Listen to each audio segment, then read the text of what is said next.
जल क्या है तो आपको पहले बताया जा चुका है, आप पहले ही जानते हैं कि हाइड्रोजन और ऑक्सीजन का यौगिक है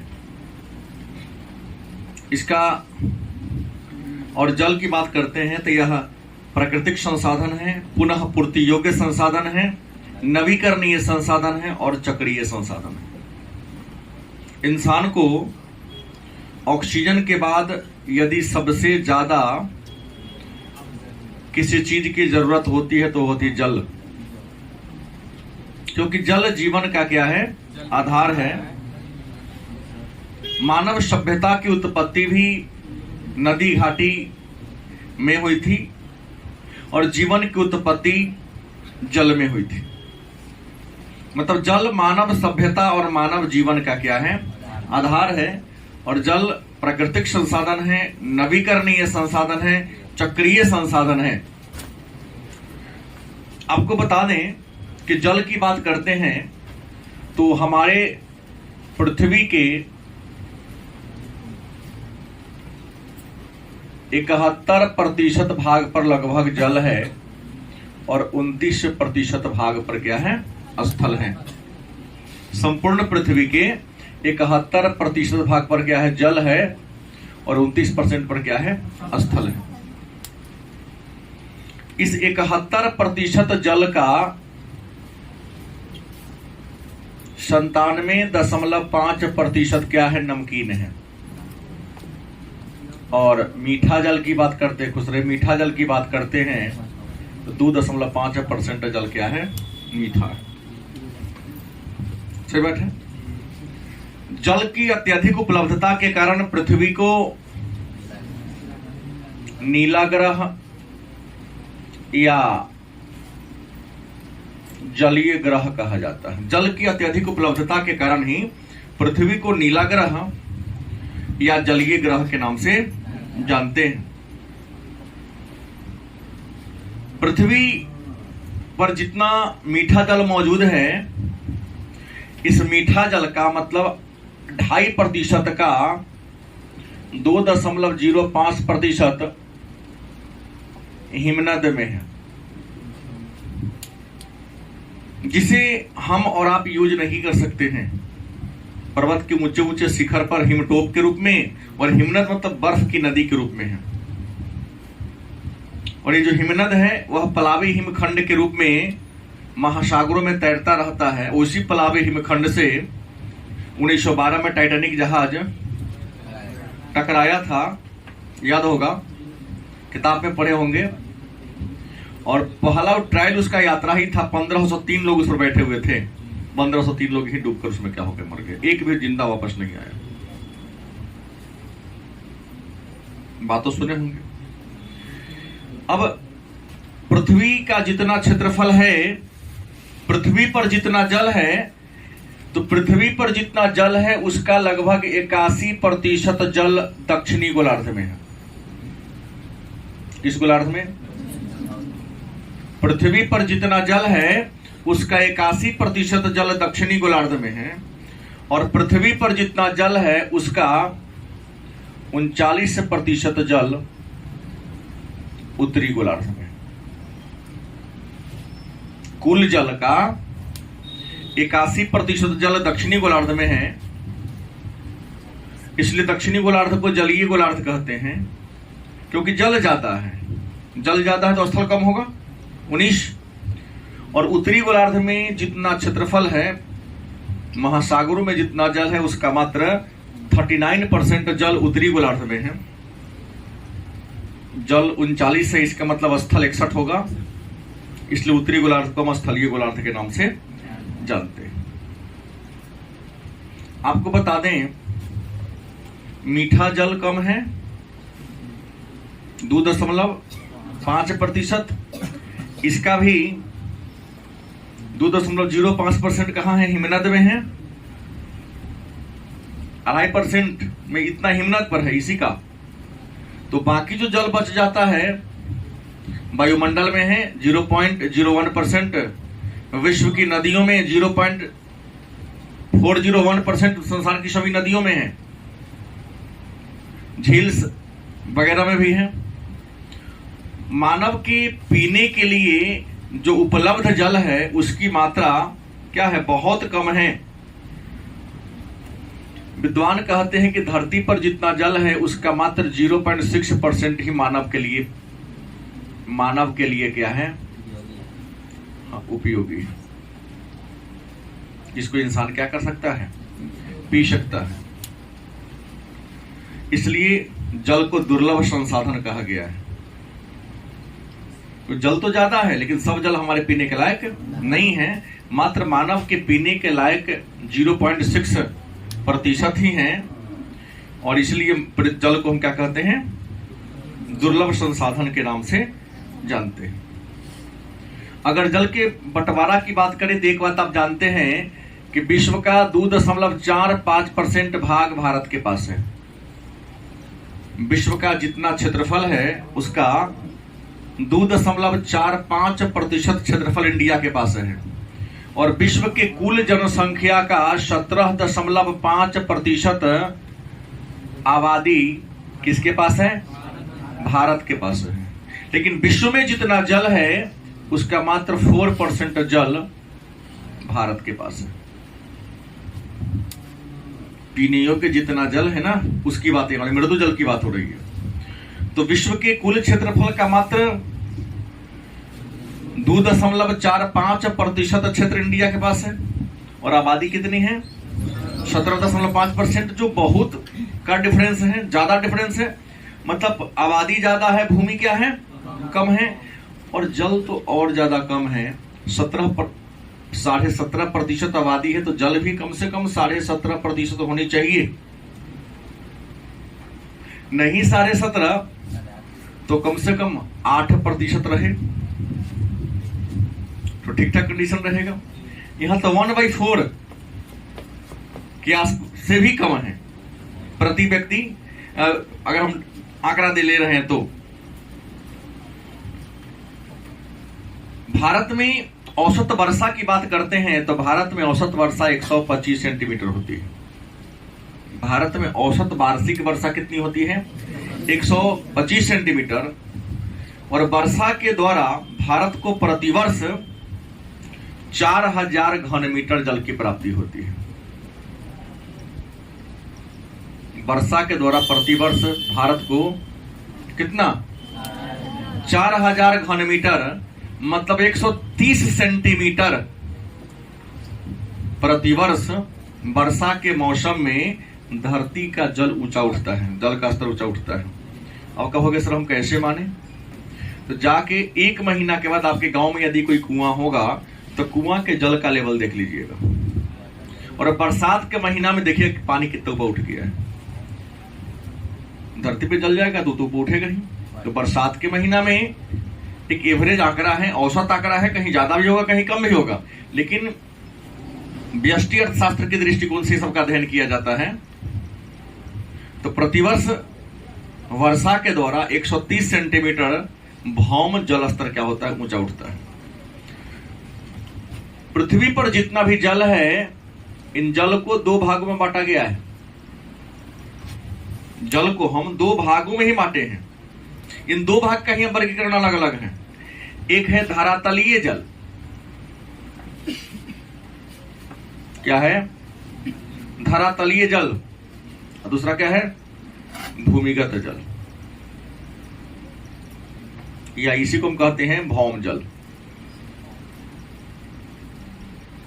धरातल पर जितने भी जल है, जितने भी पानी है, उस जल या पानी को कितने भागों में हम लोग बांट के अध्ययन करेंगे, 2। धरातलीय जल मतलब धरती के सतह पर जो जल है, धरती के सतह पर जो जल है उस जल को हम धरातलीय जल कहेंगे। और धरातलीय जल में आपका आ जाएगा महासागर, सागर, नदी, झील, नदी तालाब एक ही बात होता है, सब इसी में आ जाएगा। अब भूमिगत जल मतलब तो एक ही बात है, धरती के नीचे वाला जल।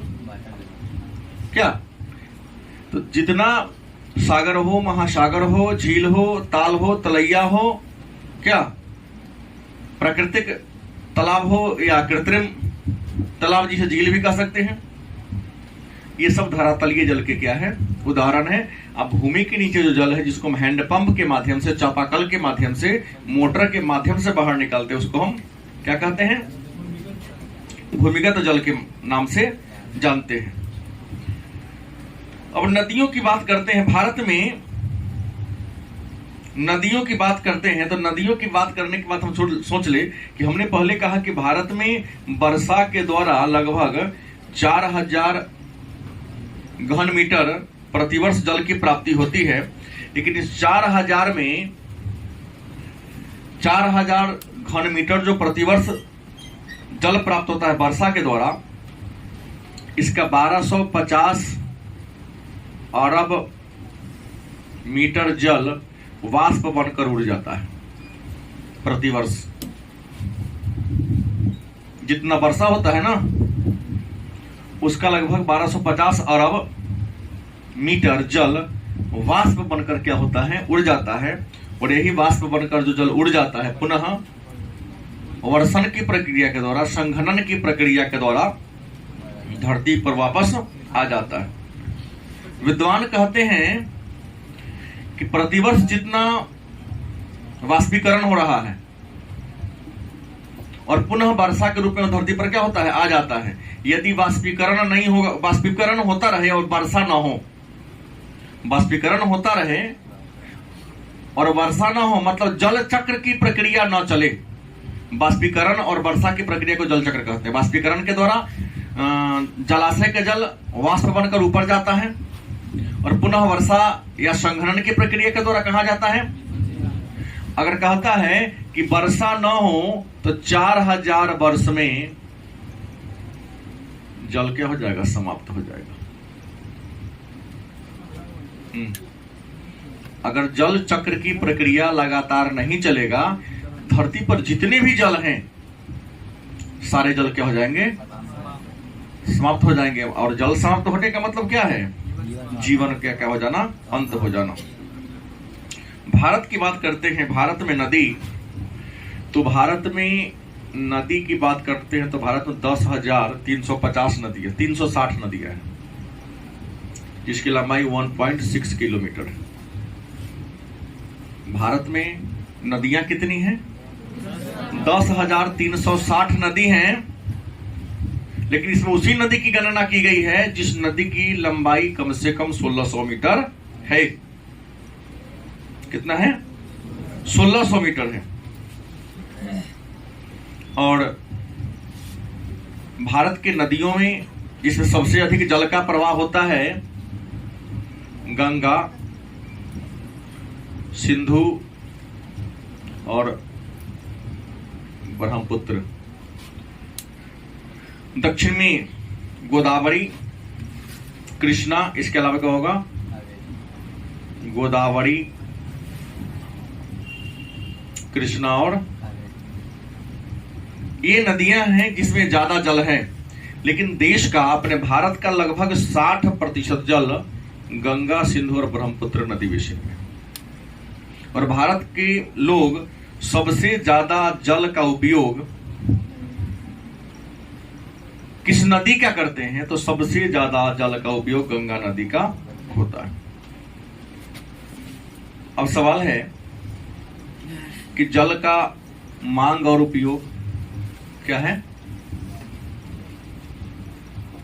जल का उपयोग की बात कर रहे हैं, उपयोग कर रहे हैं मतलब डिमांड कर रहे हैं कि जल का उपयोग किन किन क्षेत्रों में होता है। तो मैं आपको बता दें कि जल का उपयोग घरेलू क्षेत्र में, औद्योगिक क्षेत्र में और कृषि क्षेत्र में होता है। जल का उपयोग कहां कहां होता है,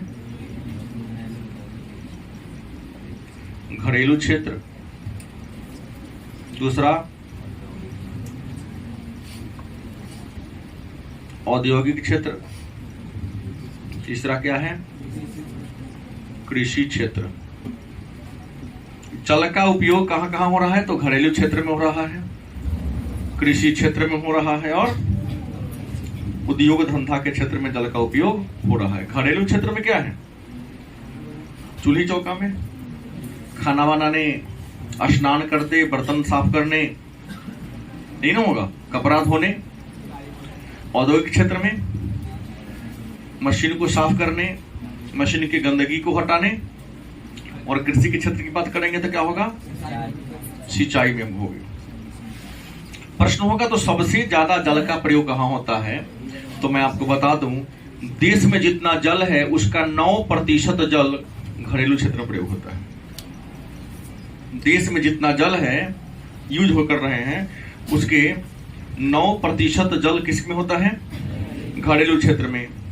औद्योगिक क्षेत्र की बात करते हैं तो 5% जल कहां होता है?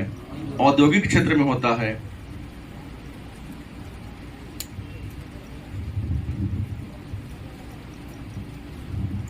ये थोड़ा सा डाटा उल्टा है, हम जल निकासी की बात करके तब वर्गीकरण करेंगे। जल निकासी की बात करते हैं, जल उपयोग कहां कहां होता जान गए, लेकिन जल का निकासी होता है तो कौन क्षेत्र धरती से ज्यादा जल निकालता है? तो आपको बता दें कि हम तो धरातलीय जल में घरेलू प्रयोग के लिए 9% जल का प्रयोग करते हैं। मतलब धरती के नीचे जो जल है उसका 9% जल हम लोग हैंड पंप के माध्यम से क्या कर लेते हैं? निकाल लेते हैं। उद्योग की बात करते हैं तो जो कल कारखाना चला रहे वो लोग 2%, मैक्सिमम लोग नदी के जल का प्रयोग करता है। लेकिन जो बड़े बड़े कल कारखाने धरती से कितना जल निकाल कर यूज करते हैं तो उसका कितना होगा? 2%। और हम कृषि की बात करते हैं, कृषि की बात करते हैं तो 89% धरती के जल का उपयोग खेती बाड़ी में पंप सेट के माध्यम से लोग निकालते हैं और उपयोग होता है। कोई दिक्कत? क्या बोले हैं? तो ये हो गया जल का उपयोग कहां कहां होता है, सो बात जान गए। कौन क्षेत्र कितना जल का उपयोग कर रहा है ये बात को जान गए। लेकिन एक बात तो आप जान रहे हैं कि जल का स्रोत दो ही है, या तो भूमि के नीचे जल होगा या भूमि के क्या होगा? ऊपर जल होगा। तो भूमि के नीचे और ऊपर दोनों जल का प्रयोग घरेलू क्षेत्र में, उद्योग क्षेत्र में, कृषि क्षेत्र में करते हैं। लेकिन एक तो फिक्स हो गया कि जल का चाहे वह धरातलीय जल हो चाहे भूमिगत जल हो, इनका सबसे अधिक प्रयोग उसके बाद घर में, उसके बाद कहां होता है? उद्योग में होता है। अब प्रश्न है कि कृषि के क्षेत्र में जल का उपयोग हम क्यों करते हैं? तो आपको पता होगा कि कृषि के क्षेत्र में जल का उपयोग हम सिंचाई के लिए करते हैं। किसके लिए करते हैं? कृषि के क्षेत्र में जल का उपयोग हम किसमें करते हैं? सिंचाई के लिए। तो मन में एक प्रश्न हो जाएगा कि सिंचाई क्या है और सिंचाई से आप क्या समझते हैं? तो कृत्रिम तरीके से फसलों को पानी पहुंचाना। कृत्रिम तरीके से, कृत्रिम तरीका मतलब हो गया पंप सेट, नलकूप, अंग्रेजी में जिसका ट्यूबवेल। कृत्रिम तरीके से खेतों तक क्या पहुंचाना? पानी पहुंचाना क्या कहलाता है? सिंचाई कहलाता है। और भारत में सबसे ज्यादा, उत्तर भारत में, माने उत्तर भारत की बात करें, सिंचाई सबसे ज्यादा होता है नहर से, और दक्षिण भारत में सिंचाई सबसे ज्यादा होता है तालाब से। मतलब दक्षिण भारत में तालाब सबसे ज्यादा है, उत्तर भारत में तालाब क्या है? कम है। दक्षिण भारत में तालाब सबसे ज्यादा है। और तालाब सबसे ज्यादा किस राज्य में है? तो है तमिलनाडु में। बीपीएससी में एक बार प्रश्न पूछा था कि तालाब से सिंचाई सबसे ज्यादा किस राज्य में होती है? तो तमिलनाडु में होती है। मतलब तालाब सबसे ज्यादा किस राज्य में है?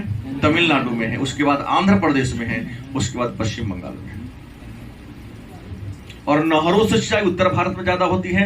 लेकिन यह भी नहर सबसे ज्यादा, नहरों का जाल कहां बिछा हुआ है? तो पंजाब और हरियाणा में नहरों का जाल बिछा हुआ है। उसके बाद उत्तर प्रदेश में नहरों का जाल बिछा हुआ है। लेकिन सबसे अधिक नलकूप की बात करते हैं, किसकी? नलकूप द्वारा सबसे ज्यादा सिंचाई उत्तर प्रदेश में होता है। और उत्तर प्रदेश में कहता है कि नलकूप कितना है? लगभग 3 लाख है। उत्तर प्रदेश में नलकूप लगभग कितने हैं? 3 लाख के आसपास नलकूप हैं। तो जल महत्वपूर्ण संसाधन है, लेकिन आज क्या हो रहा है? जल का ह्रास हो रहा है। क्या है? आज जल का क्या हो रहा है? जल के बिना जीवन की कल्पना करना संभव नहीं है। जल है तो मानव है, क्योंकि न जल के बिना घरेलू कार्य होगा, न कृषि कार्य होना, उद्योग धंधा का संचालन होगा। लेकिन आज जल का क्या हो रहा है? ह्रास हो रहा है। जो कहोगे सर जल का ह्रास कैसे हो रहा है, तो जल के ह्रास का मतलब हो गया कि आज जल किसका शिकार है? प्रदूषण का शिकार है या नहीं है? तो मन में एक प्रश्न होगा कि जल प्रदूषण क्या है, या जल प्रदूषण से आप क्या समझते हैं?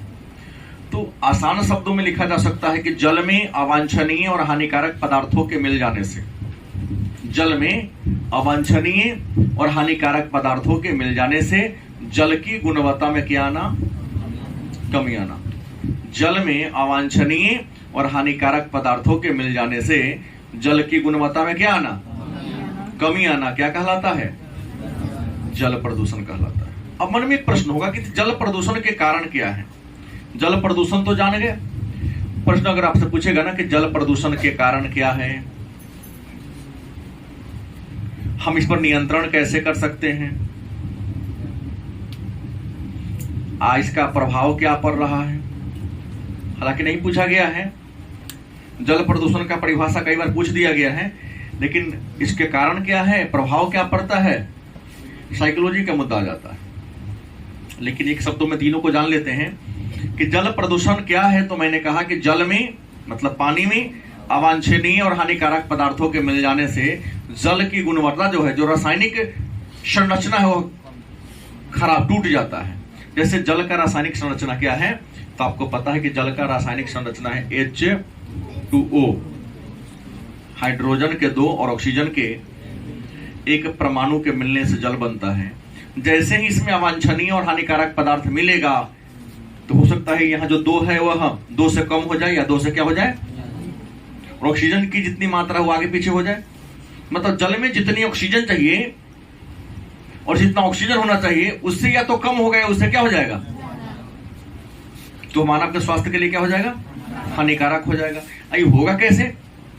तो जल में गंदगी के प्रवेश करने से। अब जल प्रदूषण के कारण की होगी, कारण क्या है जल प्रदूषण के? तो पहला कारण क्या होगा कि औद्योगिक कचरा का नदी में प्रवाह करना। मतलब जितने बड़े बड़े कल कारखाने हैं, उनका जो गंदगी है, उनका जो कचरा हम पानी में बहा देते हैं। शहरी कचरा, शहर में जितने कचरा निकलते हैं उन सबको हम लोग नदी में प्रवाहित कर देते हैं। घरेलू कचरा को नदी में प्रवाहित कर देते हैं। नदी के किनारे मलमूत्र को त्यागना, नदी के किनारे मुर्दों को जलाना,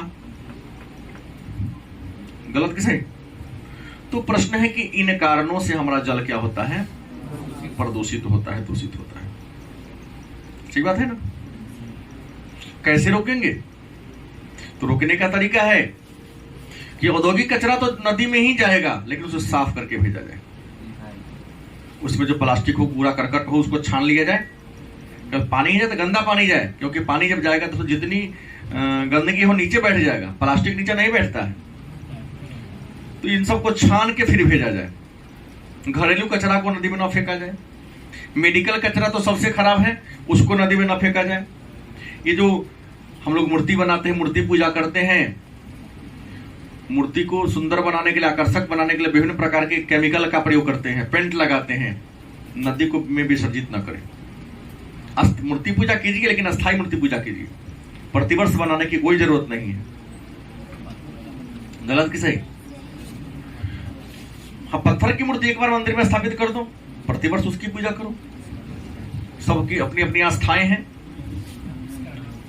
पूजा करना फिर जाके नदी में प्रवाहित करना मेरे ख्याल से ठीक बात नहीं है। किसी को आस्था को मैं ठेस नहीं पहुंचा रहा हूं, लेकिन जो जल प्रदूषण को रोकने के तरीके हैं उन पर मेरा कहना है कि मूर्ति में जो पेंट लगता है वो भी जाता है तो नुकसान पहुंचाता है। और पेंट से बहुत सारा और भी सामान लपटा हुआ रहता है, उसमें कपड़ा होता है, चमकी होता है, पुआल होता है। पहले संरचना तो फटी और पुआल का बनता है। गलत कि सही? सुतरी से उसको बांधा जाता है, तो सब जाएगा नदी में, जाएगा, सड़ेगा धीरे धीरे ना। जब सड़ेगा तो जल को क्या करेगा, दूषित करेगा।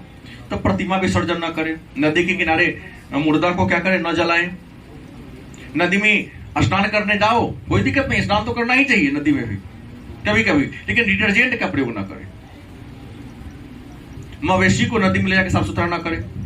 ऐसे जल प्रदूषण क्या हो सकता है, बंद हो सकता है। कहोगे सर प्रदूषित जल होगा तो क्या दिक्कत है, हम तो कल का पानी पीते हैं, आरओ का पानी पीते हैं, आप न पीते हैं, पूंजीपति हैं आप लोग, सब नहीं न पीता है, ये पीता है। तो प्रश्न है कि प्रभाव क्या होगा। तो आज देखो पोलियो, हैजा, क्या जी, और भी कई ऐसे रोग हैं जो प्रदूषित जल से होता है। एक अनुमान है कि जितना भी रोग है उसका 60% के आसपास रोग प्रदूषित जल से होता है। अगर इंसान स्वच्छ भोजन करे और स्वच्छ जल का सेवन करे तो कई प्रकार की ऐसी बीमारियां हैं जो इंसान को होगा ही नहीं। आज हमारे माननीय प्रधानमंत्री नरेंद्र मोदी जी कहते हैं कि ऑर्गेनिक कृषि करो। विश्व के जितने देश हैं सारे ऑर्गेनिक कृषि करते जा रहा है। गलत बोल रहा हूं? ऑर्गेनिक कृषि मतलब खेती बाड़ी करो, लेकिन रासायनिक उर्वरक के जगह पर हरित उर्वरक का प्रयोग करें। अपने खेत को पटाने के लिए स्वयं उर्वरक बना दो। हमारी सरकार देख रहे हैं कि जैसे धान की कटाई होगी, गेहूं की कटाई होगी तो धैंचा फ्री में मिलता है। बिहार सरकार फ्री में उपलब्ध करा रही धैंचा। आप अपने खेत में धैंचा, मूंग नहीं या मूंग धैंचा बो दो, और धैंचा बो दो, नीम का बीज बो दो, बड़ा होगा, 1-1.5 महीना में बड़ा हो जाएगा। ट्रैक्टर से क्या कर दो, उसको जोतवा दो। धैंचा उसमें सर के क्या बन जाए, उर्वरक का काम करेगा। आप जो मवेशी पाल के रखे हैं उसके उर्वरक को, उसके गोबर को एक गड्ढा में जमा करो। उसमें ब्लॉक में मिल रहा है, सरकार दे रही, केचुआ चंगड़ा मिल रहा है, उसको उसमें डाल दो। केचुआ सारा गोबर को कार्बनिक खाकर कार्बनिक पदार्थ को कार्बनिक बदल देगा, वो बन गया आपका उर्वरक, और जाकर के खेत में पटा दो। 1 साल के बाद आपकी खेत की जो शक्ति है 2 गुना से ज्यादा बढ़ जाएगी। और सरकार ने ऐलान किया है कि जो ऑर्गेनिक फसल होगा उसका कीमत रासायनिक उर्वरक के प्रयोग से उससे 500-400 रुपए ज्यादा होगा। जैसे अगर धान इस बार जो रासायनिक उर्वरक के उपयोग से किया है अगर 1400 रुपए कुंटल होगा, तो जो ऑर्गेनिक होगा वह लगभग 2000 रुपए कुंटल होगा। सरकार को पता कैसे चलेगा? तो इसके लिए जान लीजिए, जहां उर्वरक लेने जा रहा है वही कहती है कि आप हमसे उर्वरक ले जा रहे हैं तो हम ही को आके अपना अनाज बेचिए। कहता कि हम ही को आके अनाज क्या कीजिए। हाँ, लेकिन वह थोड़ा जो ऑर्गेनिक उर्वरक है महंगा है, तो भाई काहे हम किसी से खरीदेंगे? हमारे दरवाजे पर मवेशी, हमारे घरेलू कचरा निकलता है, तो उसको एक बना दो, क्या टब बना दो सीमेंट वालू का जोड़ के। पैसा नहीं है तो क्या करो, जमीन को खोद दो, मोटा सा प्लास्टिक को क्या कर दो, बिछा दो, और उसके ऊपर उस गोबर को डालो, केचुआ को डाल दो उसमें, क्योंकि केचुआ प्लास्टिक को छेद करके तो बाहर नहीं जाएगा। हाँ, वर्षा का पानी उसमें नहीं होना चाहिए, उसके ऊपर घर बना दो या प्लास्टिक से ही ढक दो। लोग ऐसे खेती कर रहे हैं नहीं, बड़े पैमाने पर। हम कई जगह देखा हूं, लोग गोबर खरीद के बना रहा है, और इसके लिए सरकार सब्सिडी भी दे रही है। तो इसको कहते ऑर्गेनिक। प्रभाव क्या होगा आपको? पोलियो हो रहा है, हैजा हो रहा है, कई प्रकार के रोग इससे हो रहे हैं। तो हमको जल प्रदूषण का क्या करना होगा? निवारण करना होगा। आप जानते हैं ना कि देश की सबसे जो गंदा नदी है, जो प्रदूषित नदी है, वो है गंगा। उसके बाद कौन है? यमुना। देश की सबसे ज्यादा अगर कोई प्रदूषित नदी है तो वह कौन है? गंगा नदी और यमुना नदी। कहोगे सर गंगा या यमुना कैसे प्रदूषित है? तो गंगा नदी भारत के 4 या 5 राज्यों को क्रॉस करती है। उत्तराखंड,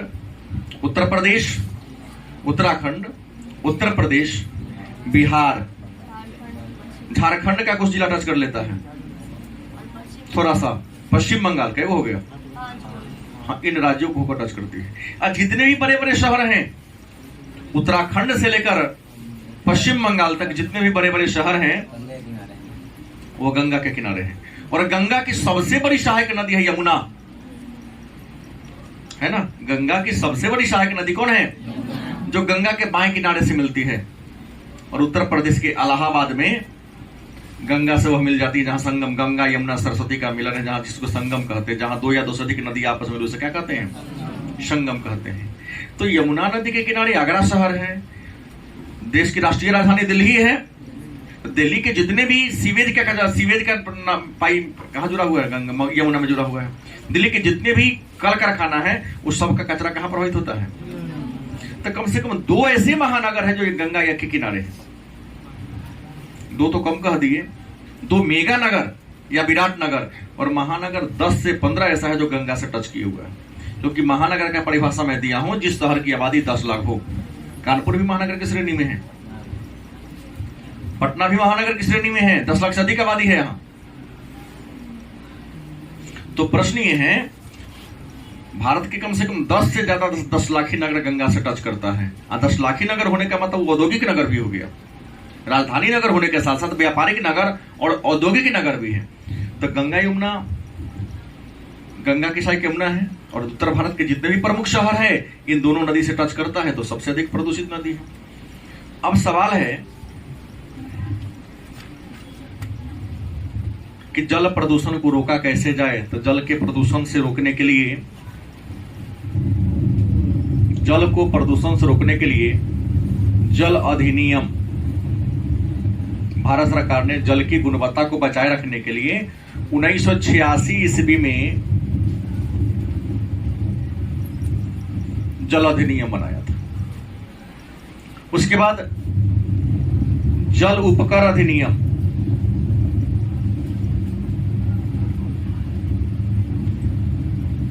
जल उपकर अधिनियम 1977 में बना दिया। जल अधिनियम इसलिए बनाया गया ताकि जल को प्रदूषित होने से क्या करे, रोका जा सके। और जल उपकर अधिनियम बनाया गया कि जल प्रदूषण को रोकना है, और जो कल कारखाने शहर कचरा का प्रवाह करते उस पर टैक्स लगा दिया जाए, और टैक्स से जो धनराशि प्राप्त होगी उस धनराशि से नदी की जो कचरा जाता है उसको सफाई किया जाए। और हमारे भारत के प्रधानमंत्री थे राजीव गांधी, जिन्होंने 1985 में गंगा कल्याण योजना बनाया था। रिपोर्ट आया था कि गंगा के नदी में कीड़ा नहीं पड़ता, लेकिन गंगा में कीड़ा हो गया था। तो गंगा की सफाई के लिए, गंगा के बचाने के लिए गंगा कल्याण योजना बनाया। और हमारे नरेंद्र मोदी बने तो इन्होंने नमामि गंगे क्या कर दिया है, नमामि गंगे एक प्रोजेक्ट जारी कर दिया है। और इसका उद्देश्य क्या है कि गंगा नदी की साफ सफाई करना। हालांकि कई बार इसमें धोखाधड़ी होने का आया है, पैसा का दुरुपयोग किया जा रहा है, लेकिन फिर भी गंगा नदी को दूषित प्रदूषण से मुक्त करने के लिए जो भी उसमें कचरा सब है उसको ये करने के लिए चलाया जा रहा है कि नदी जो सीमार हो, जो कुंभ ही जम गया हो। क्योंकि जब वो जमेगा ना तो नदी के जो पानी उसको प्रवाह होने में रुकावट पैदा करेगा। गलत सही, अगर नदी में कचरा ना हो तो पानी चलता रहेगा। जब पानी चलता रहेगा तो पानी स्वतः क्या होता रहेगा, साफ होता रहेगा। ऐसा प्रोजेक्ट आया है। अब प्रश्न है कि भाई जल का प्रबंधन कैसे किया जाए। जल तो कम है, जल नवीकरणीय संसाधन है। जल सांभर प्रबंधन क्या है,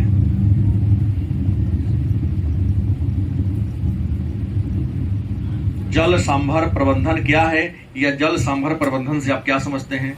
तो जल प्राकृतिक संसाधन है, जल नवीकरणीय संसाधन है, लेकिन जल पीने योग्य क्या है, सीमित है, कम है।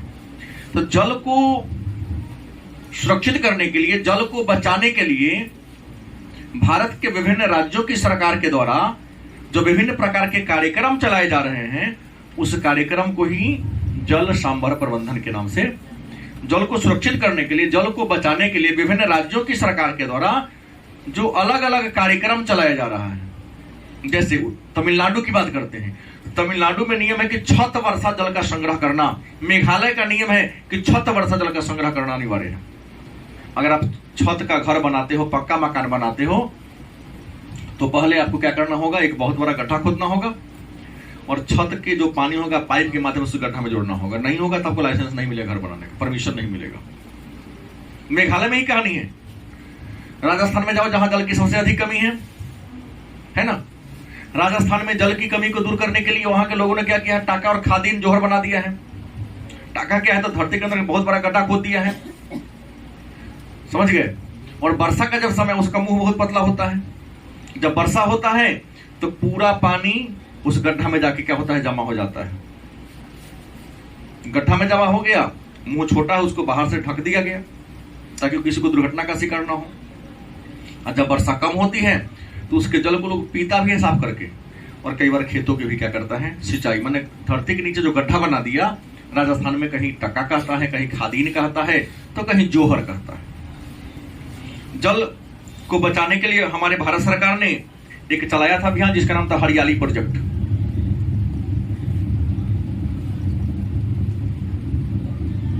हरियाली प्रोजेक्ट केंद्र सरकार के द्वारा चलाया गया अभियान है, जिसका उद्देश्य क्या है, जल को प्रदूषण से बचाना और अशुद्ध जल को, जो गंदा जल हो रहा है उसको स्वच्छ करके पीने के लायक बनाना। आंध्र प्रदेश में नीरू मीरू, क्या है, आंध्र प्रदेश में नीरू मीरू किस राज्य में है, आंध्र प्रदेश में नीरू मीरू। नीरू मीरू का मतलब जल और आप, नीरू मतलब जल, मीरू मतलब आप। जल और आप कार्यक्रम चलाया जा रहा है जल को सुरक्षा करने के लिए। उसके बाद में राजस्थान में आवारी पानी संसद, आवारी पानी संसद का आयोजन कहां किया गया है, राजस्थान में किया गया है।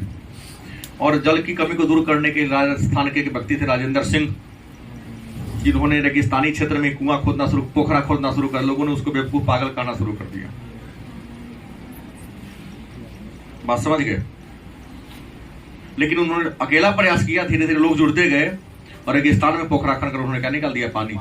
आज राजेंद्र सिंह को जल पुरुष कहा जाता है। गलत कि सही? तो हमें क्या करना होगा, जल को सुरक्षित करने के लिए, जल कम है उसको बचाने के लिए वर्षा जल का संग्रह करना पड़ेगा। और वर्षा जल का संग्रह करने के लिए आपको तालाब खोदना पड़ेगा, कुआं खोदना पड़ेगा। देखिएगा, नरेगा योजना के तहत गांव में पोखरा फ्री में खाना जा रहा है।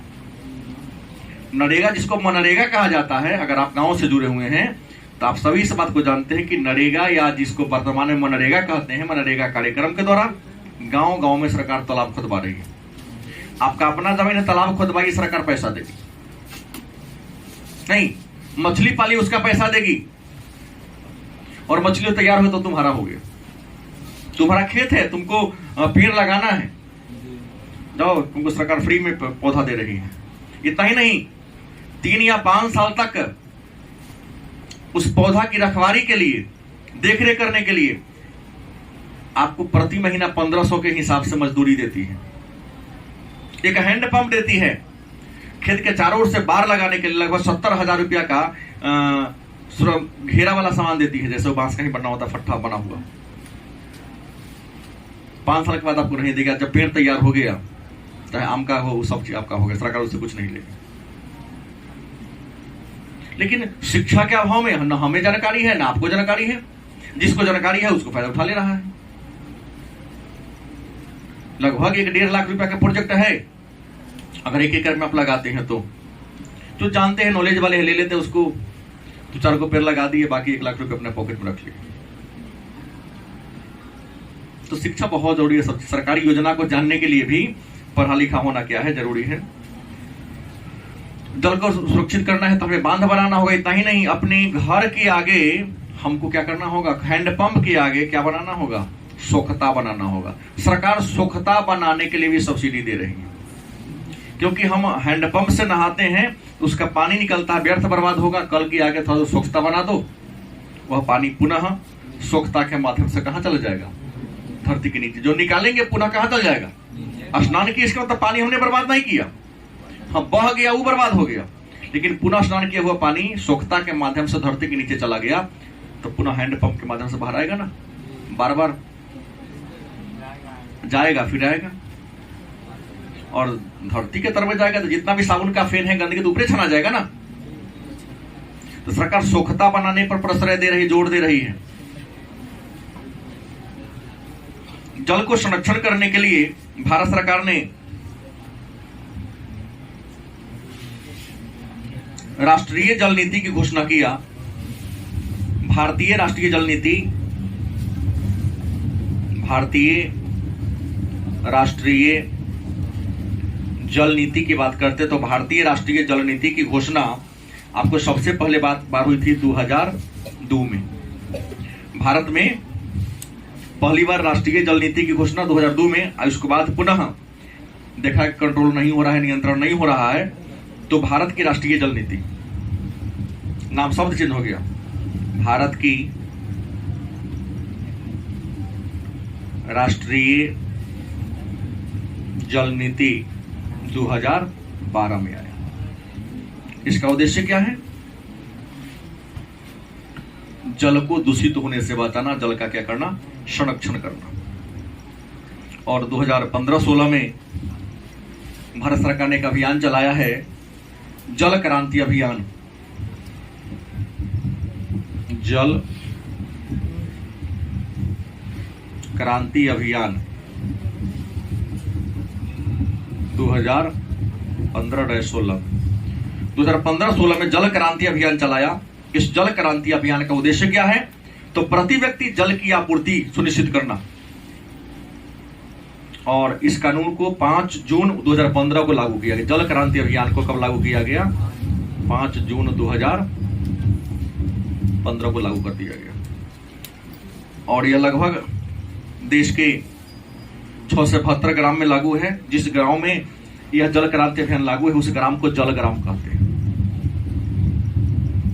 क्या कहते हैं? जल ग्राम कहते हैं। इसी जल ग्राम के माध्यम से सरकार कहती है कि हर गांव में, हर वार्ड में एक लगभग 300-350 फीट एक मोटर पंप लगवाओ और पूरे गांव को उससे जोड़ दो। नल जल योजना, ये भारत सरकार का अभियान नहीं था, विश्व की सरकार ने कहा कि अभी भारत में भले ही जल की कमी नहीं है, लेकिन आने वाले दिनों में जल संकट से भारत को गुजरना पड़ेगा, क्योंकि भारत की आबादी बहुत तेज गति से बढ़ती जा रही है। और जितना लोग हैंडपंप लगाते हैं जमीन के अंदर, तो धीरे धीरे सब पानी खींचा जाएगा ना, तो जल का स्तर कहां चल जाएगा? बहुत नीचे चल जाएगा। और जब बहुत नीचे चल जाएगा तो आम आदमी के समर्थ से ऊपर हो जाएगी हैंडपंप लगवाना। तो सरकार क्या करे कि एक ही जगह पर ज्यादा गहरा कर ले, ताकि जल की आपूर्ति सुनिश्चित रहे। और आपके पास हैंडपंप होगा तो जब चाहिए तब यूज कीजिएगा। लेकिन सरकारी होगा तो दिल्ली जैसे महानगरों में 3 टाइम दिया जाता है, सुबह में, दोपहर में और वैसे पानी मिलेगा। तो जब मात्रा में आपको पानी मिलेगा तो खर्च कर जितना करते उसमें थोड़ी सी कमी आएगी। और थोड़ी सी कमी आई तो थोड़ा थोड़ा बचत सभी लोग करना शुरू कर दे तो बहुत बड़ा बचत हो जाएगा। लेकिन क्या कहें, हमारे जो वार्ड प्रतिनिधि हैं या स्थानीय स्वशासन के जो प्रतिनिधि हैं, ये लोग इस योजना का गलत प्रयोग कर लिए। आज आपके गांव में लगे हुए, हमारे गांव में लगे हुए जितना भी नल जल योजना है, एक भी सफल नहीं है। नल तो लग गया, लेकिन पानी कई गांव में तो आया ही नहीं। कुछ में पानी आया है? तो किसी किसी गांव में जनप्रतिनिधि बहुत अच्छे हैं तो उनका ठीक है, नहीं तो मैक्सिमम की बात करेगा 99% इसमें गलत ही हुआ है। 3 नंबर 4 नंबर का पाइप लगा दिया गया, आज लगा पैसे से टूट गया। नहीं तो सरकार की योजना बहुत ही अच्छी योजना थी जो जल को सुरक्षा प्रदान करता था।